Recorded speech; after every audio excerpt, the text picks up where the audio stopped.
welcome to Classic Rock, Country Music Facts, and Trivia. Thank you for stopping by today. Today's video is on the Grateful Dead, and why did venues ban them from performing live? Grateful Dead might have loved performing live more than any other aspect of their gig as the longest-running psychedelic band to emerge from the 1960s. However, their seemingly never-ending cycle of touring was jeopardized towards the late 80s as many prominent live venues began to ban the group from performing.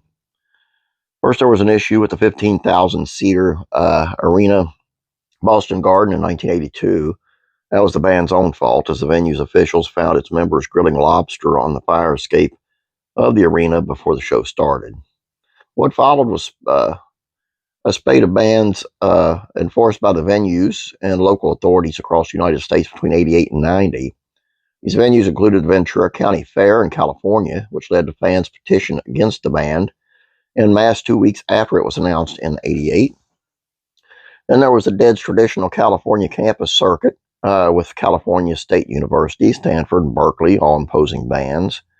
In addition to that, Irvine Meadows in Orange County and Meriwether Post Pavilion in Howard, Maryland. And the band faced dozens of canceled performances at some of the most popular venues. So what caused the bans?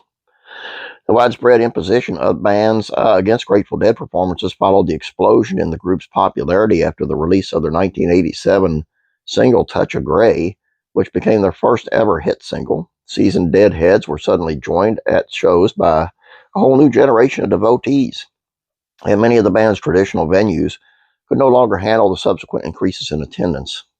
What's more, the new crowd proved to be even more rowdier than the old-school Deadheads, with the proliferation of drug-related disturbances reported at concerts.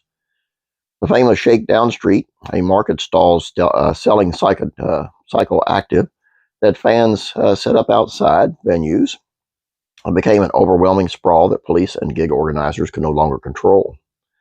In the summer of 1990, 3 deaths related to the drug LSD were reported at shows by the Dead. Things were so bad that Jerry Garcia, Bob Weir, and company began distributing the following message to the fans on leaflets outside the shows that read, "The Grateful Dead concert is for music, not for drug dealing.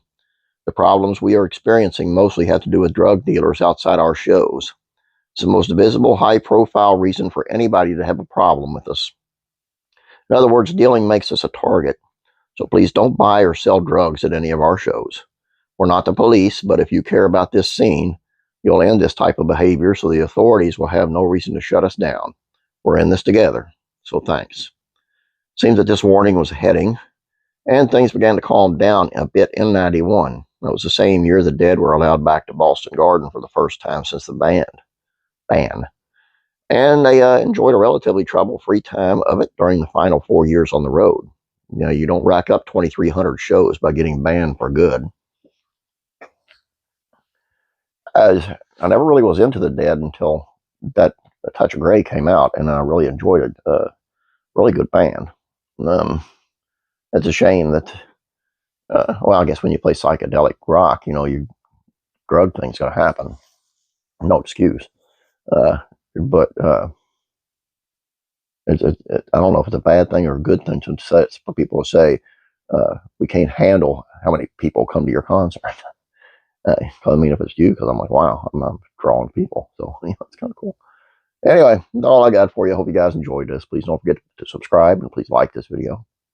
You guys have a great day. God bless you, and I'm praying for you.